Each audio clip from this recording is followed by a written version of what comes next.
आप देख रहे हैं एसडीएम न्यूज़। मैं हूँ रियाद अंसारी। इस वक्त मैं महाराष्ट्र के तारीखी शहर औरंगाबाद छत्रपति संभाजी नगर से बात कर रहा हूँ। आज फिर एक बार चुनाव का मुद्दा है। आज बहुत शांति के साथ औरंगाबाद शहर में महानगर पालिका के चुनाव समाप्त हुए। एक दो चुटपुट घटनाओं को लेकर या आपसी कार्यकर्ताओं की एक लफ्ज़ी बहस के अलावा कोई बड़ी ख़ास बात नहीं हुई। और पूरे शहर में जहाँ पर ये एरिया हिसास माने जा रहे थे कि यहाँ पर कुछ हो सकता है, वहाँ पर बहुत अच्छे अंदाज से पुलिस प्रशासन के कड़े बंदोबस्त किए गए थे। हमने चुनाव ख़त्म होने के बाद, क्योंकि काफ़ी टाइम कम बचा है, तो फिर भी हमने शॉर्ट टाइम में जितना एक सर्वे रिपोर्ट हमने कुछ हमारे मोतबर ज़राए से, कुछ चाहने वालों से, कुछ जानने वालों से, कुछ हमारे पत्रकार बंधुओं से, कुछ ऐसे जनता जिन्होंने हम पे भरोसा करके फ्रैंकली हमें कहा, इस तमाम बातों का एक जो हमने एक सर्वे निकाला है, उसकी बुनियाद पे हम ये एक सर्वे रिपोर्ट पेश कर रहे हैं कि कल जब रिज़ल्ट आएगा तो क्या हो सकता है और क्या नहीं हो सकता है। याद रखिए, सिर्फ एक अनुमान है, एक ही अंदाज़ा है, एक सर्वे रिपोर्ट है। हमारे सर्वे में हमने ये पाया, जैसा कि कहा जा रहा था कि एमआईएम के अंदर जो अंदरूनी झगड़े उभर के आए थे, एक सियासी बगावत हुई थी, लेकिन उसके बाद ऐसा कुछ अफवाहों का बाजार गर्म था कि एमआईएम, कोई कह रहा था चार सीट पे सिमट जाएगी, कोई कह रहा था 8 सीट आएंगी, कोई बड़ा था 8 से 10 आएंगी। ऐसी ख़यास आ रही चल रही थी, ऐसी बातें गर्दिश कर रही थी। लेकिन जिस तरह से आखिरी लम्हात में असद अवीसी साहब और अकबरुद्दीन अवीसी साहब का दौरा हुआ और उन्होंने जो अपना उसकी जो यहाँ की कैंपेनिंग की कमांड को संभाला, असद साहब खुद रोड पे उतरे और अकबर साहब का जो है तो एक ज़ोरदार भाषण जो तो आम खास मैदान में हुआ। उसके बाद कहीं ना कहीं जो एमआईएम पार्टी को डैमेज हुआ था वो कहीं कंट्रोल में देखा गया। उसका असर ये हुआ कि जो बातें गर्दिश कर रही थी कि 7-8 सीट आएंगे, लेकिन आज भी पूरे शहर में जब हमने घूमे, काफ़ी लोगों से हमने वो अच्छे अंदाज से हमने रब्ता कायम किया और एक अच्छे अंदाज से हमने जानकारी हासिल करने की कोशिश की, तो ये निकल के आया और कुछ बातें हमारे आंखों देखी भी रही कि एमआईएम यानी मजलिस का आज जादू आज भी जो है तो ज़्यादातर ग्रीन बेल्ट के अंदर सर चढ़कर बोल रहा था। लेकिन ख़ास बात यह है कि जैसा इससे पहले हमने साबिक़ा इलेक्शन में देखा कि 25 से 26 सीट जो एमआईएम की थी चुन के आई हुई, लेकिन अब की बार जो हमारा सर्वे निकल के आ रहा है, ये 13 से 15 के सीट पर एमआईएम जो है तो अपनी जीत दर्ज कराते हुए नज़र आ रही है। और पिछले साबिक़ा के इलेक्शन के मुकाबले में अब की बार उनको 8 से 10 सीट का नुकसान होते हुए दिखाई दे रहा है। ये हमारी एक सर्वे रिपोर्ट है और इसकी रीज़न ये है, देखिए, कि जो अंदरूनी तौर पर उनकी बगावत हुई, जो नाराज़गी बढ़ी, जो सियासी बगावत हुई, ये उसके नतीजे में ये नुकसान होते दिखाई दे रहा है। और उसका फ़ायदा यानी एमआईएम के जो अंदरूनी जो टूट फूट का फ़ायदा जो है तो ख़ास करके इसका बराह रास्त सीधा हम फ़ायदा कर सकते हैं कांग्रेस पार्टी, राष्ट्रवादी पार्टी और कुछ अन्य ज़िम्मेदारों को मिलता हुआ दिखाई दे रहा है। और ख़ास बात यह है कि जो सीट पे समझो सबकी नज़रें लगी हुई थी कि भाई ये सीट का चुनाव के दौरान क्या होगा, इलेक्शन में मतलब वोट किसको करेंगे, नहीं करेंगे, रुझान क्या रहेगा, ये सब की जो निगाहें थी वो कम से कम 6 से 7 सीट 8 सीट ऐसी थी औरंगाबाद शहर में कि जिस पे लोगों की निगाहें थी, जिसमें उसामा खदीर मौलाना, इनकी ये सीट पे बहुत निगाहें थी क्योंकि इनको टिकट दिया गया था और इनके बारे में ये कहा गया था कि भाई इनका एमआईएम से कोई नाता नहीं है, इन्होंने कोई ज़्यादा पार्टी खिदमत नहीं की है, इन्होंने जो है तो इनको बराह रास्त टिकट दे दिया गया। ये चुनाव के पहले की बातें चल रही थी, तो उसको लेकर बहुत निगाहें थी और कहा भी गया था कि भाई जो पैराशूट से उम्मीदवार आए हैं उनको जो तो हराया जाएगा और उनको उसके लिए मतलब माहौल पैदा किया जाएगा। ऐसी बातें भी जो तो चुनाव से पहले देखी गई, सुनी गई, लेकिन आज परिणाम उसके उलट फिर आए।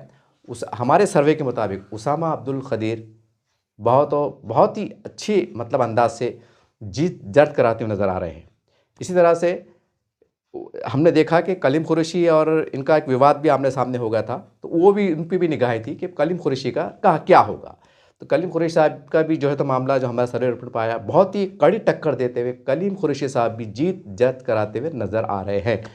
और इसी तरह से अफसर खान साहब, इनका भी जो है तो वक्त चुनाव से पहले हमने देखा कि कैसी एक सियासी घमासान चला, आरोप प्रत्यारोप का दौर चला, बहुत सी बातें हुई, उसके ऊपर भी कहीं ना कहीं उनके ऊपर उनकी निगाहें टिकी हुई थी। लेकिन हमारे सर्वे में पाया है कि अफसर खान साहब जो है तो बहुत अच्छे अंदाज से अपनी जीत दर्ज कराते हुए नज़र आ रहे हैं।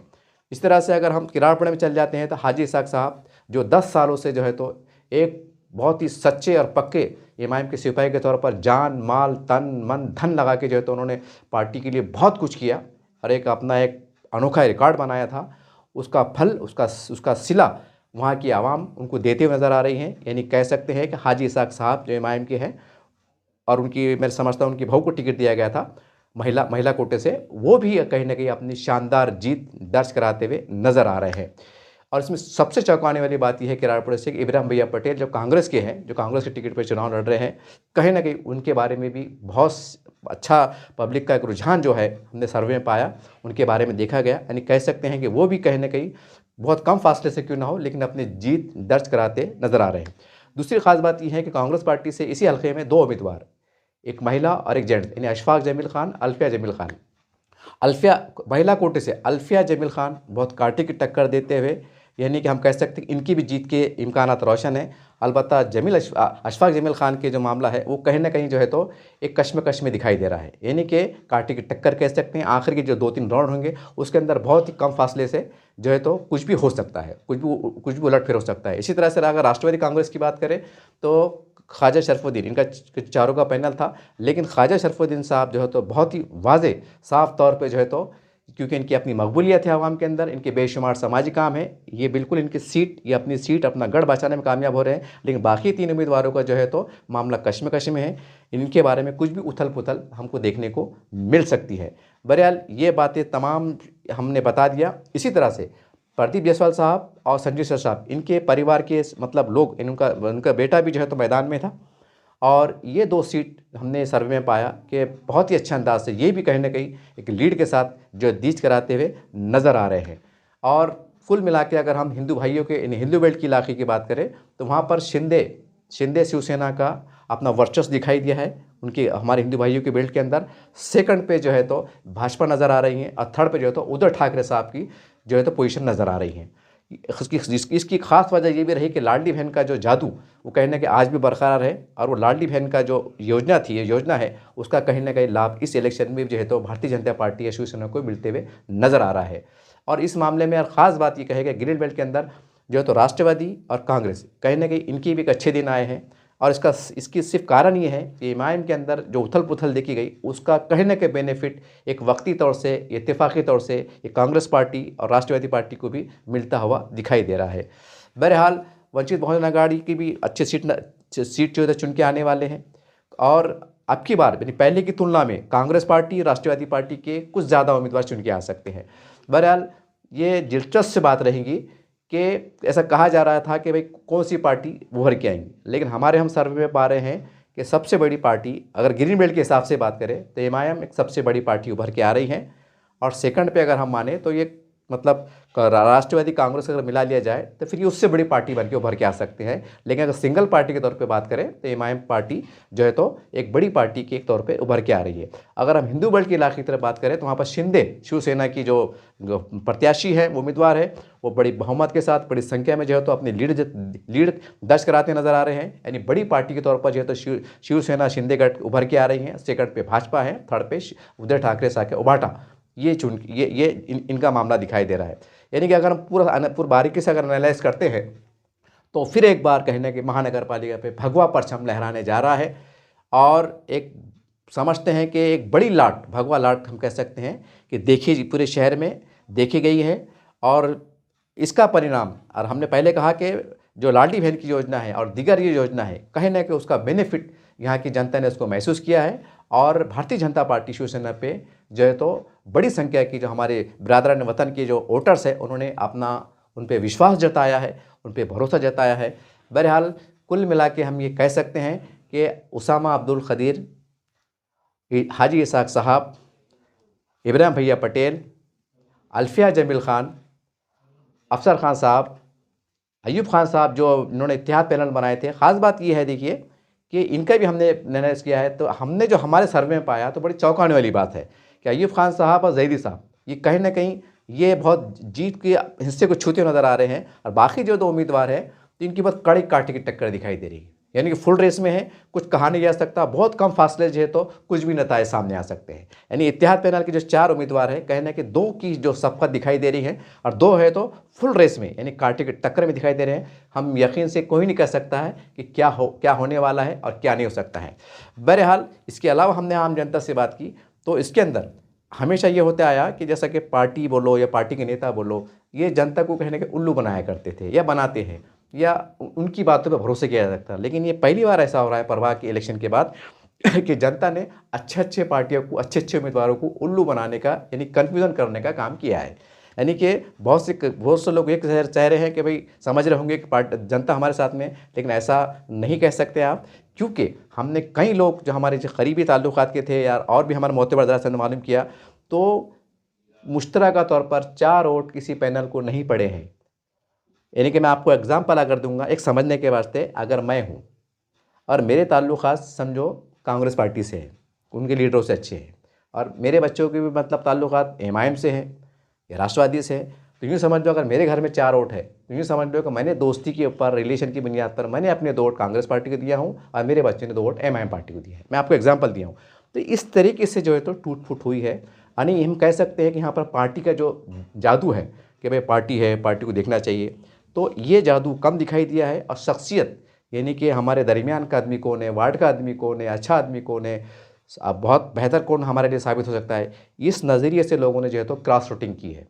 यानी कि कुछ लोगों को ये दिखा है कि एमआईएम के अंदर हमारा नेता मतलब हमारा नगर सेवक अच्छा ये बन सकता है, तो लोगों ने उसका भी उसको भी वोट दिया है। एक तरफ ये दिखा कि हमारे पैनल के अंदर कोई कांग्रेस पार्टी का बंदा अगर सही दिखा है तो लोगों ने उसको भी वोट किया है। यानी कि जो है तो क्रॉसिंग वोटिंग हुई है। तो ये इसकी वजह से तो एक अजीब गरीब रिजल्ट आ सकता है, यानी बहुत चौंकाने वाले आ सकता है। यानी आप ये नहीं कह सकते हैं कि हम जीत रहे हैं या हम जीत गए हैं, क्योंकि जनता ने जो है तो बहुत सी बातों को ऐसा कन्फ्यूज़न करके रखा हुआ है कि अच्छी भी जो है तो बता नहीं पा रहे हैं। लेकिन जो चंद हमने सीट के नाम लिया मैंने, तो उसके ऊपर हमने बहुत बारीकी सटीक हमने सर्वे किया, उसकी बिनाद पर हम ये कह रहे हैं। और मैं पहले कह दूं कि ये अंदाज़ा है, एक अनुमान है, लेकिन मैं आपको ये भी बताते चलूँ कि विधानसभा के अंदर एक दिन पहले एसडीएम न्यूज़ चैनल ने बहुत बारीकी के साथ जो तो तीनों आमदार क्षेत्र का विधानसभा का हमने दौरा किया था, काफ़ी लोगों से मुलाकातें की थी, कुछ हमारे पत्रकार भाई है, कुछ सामाजिक संगठन है, कुछ राजकीय छोटे मोटे कार्यकर्ता है, और भी क्षेत्र है, हमने उनसे मुलाकातें की थी, हमने उनसे फ़ोन पे बातचीत किया था। उसके बाद मैंने एसडीएम चैनल के माध्यम से ये भविष्यवाणी की थी कि अतुल सावे साहब, प्रदीप जायसवाल साहब, संजय सर साहब, ये तीनों जो है तो ये दोबारा जीत के आने वाले हैं, ये अपनी जीत दर्ज करा रहे हैं। और जैसा हमने एक दिन पहले एसडीएम चैनल ने विधानसभा के अंदर जो भविष्यवाणी की थी, जो एग्जिट पोल पेश किया था, बिल्कुल मानो आयन वो एग्जिट पोल सही साबित हुआ। ये मेरे चैनल पे आज भी जो है तो रिकॉर्ड पर मौजूद है। और बहुत सी हमारे न्यूज़ पे जो मेरा एनालिसिस रहता है, कुछ बारी की तज्जिया रहता है, कुछ बातें रहती है, वो भी कहने के सटीक बैठती हैं, उसके ऊपर जो है तो बातें रद्दमल अच्छा बेहतर निकल के आता है। यानी कुल मिला के हम ये कह सकते हैं कि ठीक है, जनता का अपना अधिकार है, जनता ने किसको दिया ये जनता को मालूम और ऊपर वाले को मालूम।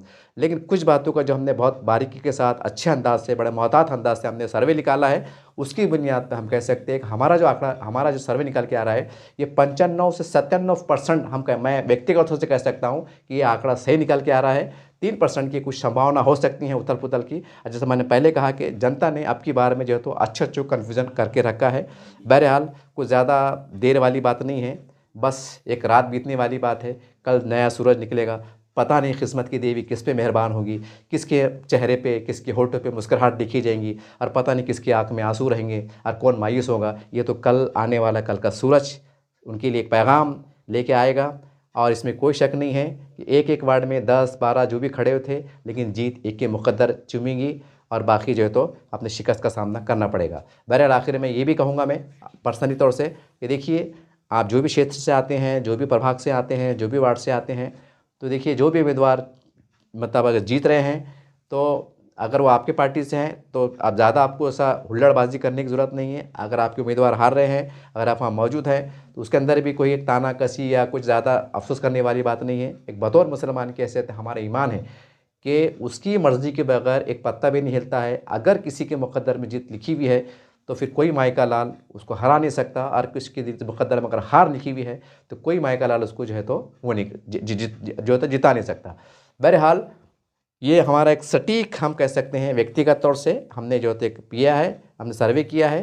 फिर एक बार दोहरा दूँ, अफसर खान साहब जीत दर्ज कराते हुए नज़र आ रहे हैं। उसामा अब्दुल खलील मौलाना अपने कामयाबी के साथ कामयाबी दर्ज कराते नज़र आ रहे हैं। कलीम खुर्शीद साहब जो है तो कामयाबी दर्ज कराते हुए नज़र आ रहे हैं। अपने हाजी इसाक साहब भी कामयाब होते नज़र आ रहे हैं। इब्राहिम भैया पटेल एक चौंकाने वाला हम सकते नतीजा कल आ सकता है, क्योंकि इसके बारे में हमारा जो अनुमान निकल के आया है कि 90 से 95% के जो तो इब्राहिम भैया पटेल जो है तो सबकत बनाए हुए हैं। उसके बाद अल्फिया एक महिला है, हालांकि एक परिवार से दो है, ये जमील खान के फर्जंद है, यानी उनकी बेटी हैं और अशफाक जमील खान उनके बेटे हैं। लेकिन अल्फिया जमील खान महिला कोटे से बहुत ही कड़ी टक्कर देते हुए कामयाबी की तरफ जाती हुई दिखाई दे रही हैं।